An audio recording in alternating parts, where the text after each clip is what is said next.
of medieval Spain is Isidore the farmer, who was born into extreme poverty in the Spanish capital and was named after the celebrated Archbishop of Seville, Isidore of Seville.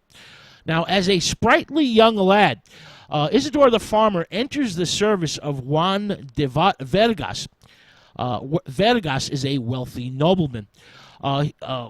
Isidore's working for him as a farm laborer in Vargas's massive estate outside the city of Madrid. Isidore will remain there all the rest of his life. He marries a poor woman, and they have a son who sadly dies very young. The couple decides to, thereafter, to remain celibate. And serve God. And their lives become a model of Christian spiritual perfection. Isidore always rises early and goes to church. He communes every day with God, the Virgin, the saints, and the angels. He talks to and with them. All day long, Isidore talks to God, to the angels, to Christ, to the saints, all and each and every day long, even as he works hard and sweats at the plow. Now, on holidays, Isidore the farmer visits all the churches in Madrid and cares very much about the poor. He cares about them so much that he shares his humble meals with them, keeping the scraps for himself and giving away the rest. There are also numerous legends linking Saint Isidore the farmer to Saint Francis of Assisi, who was also loved all creation. Now, one of these sacred stories tells of Isidore the farmer on a bitter, cold winter day, carrying a sack of corn. He's carrying it for grinding when he comes upon a flock of birds that are perched on the bare branches of a frozen tree. The birds are starving, unable to find anything to eat. The saint opens the sack of corn, pours out half of its contents as the birds fly to him and feast on Isidore's bounty. When Isidore gets to the grinding wheel, the sack is miraculously still full and produces double the amount of flour. Saint Isidore the farmer of Madrid dies on May 15th, 1130 A.D. 40 years after his death, his body was moved to a shrine while his cult grew and grew. In 1211, legend says that the saint appeared in a vision to King Alfonso of Castile, who was then fighting the Moors at the pass de Tolosa. Isidore shows the king an unknown way, an unknown path, and the Christian forces surprise and defeat the Muslim army. The Spanish royal family helps to have Isidore the farmer enrolled among the saints, and he is canonized in March 1622.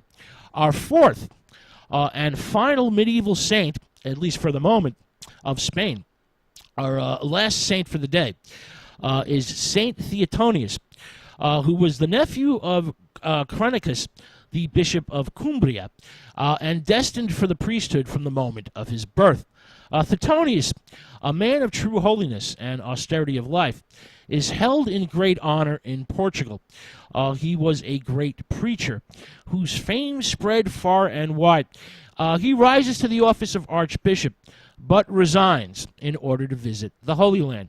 Theotonius spends several years in Palestine, then returns to Portugal, where the nobility, especially Count Henry, urge him to accept another bishopric, but he doesn't want to be a bishop again, and he always refuses.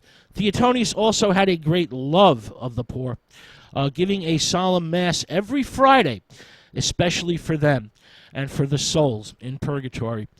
This special mass for the poor and for the souls in purgatory was always followed by a procession to the cemetery, with the majority of the population joining him.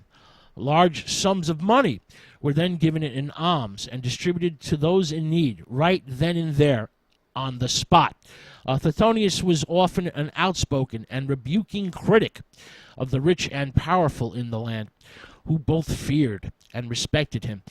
He would utter harsh words from the pulpit, aimed directly at the elite, and these rich and wealthy noblemen would become filled with confusion and beat a hasty retreat from the church, keeping their eyes down in shame.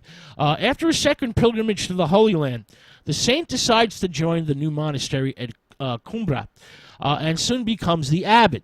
King Alfonso heaps gifts of gold and silver on the new monks at the Holy Cross. Nevertheless, Saint Theotonius does not allow the king or Queen Mafalda, who have both been sexually active between marriages and have also committed adultery, to cross the threshold of the church.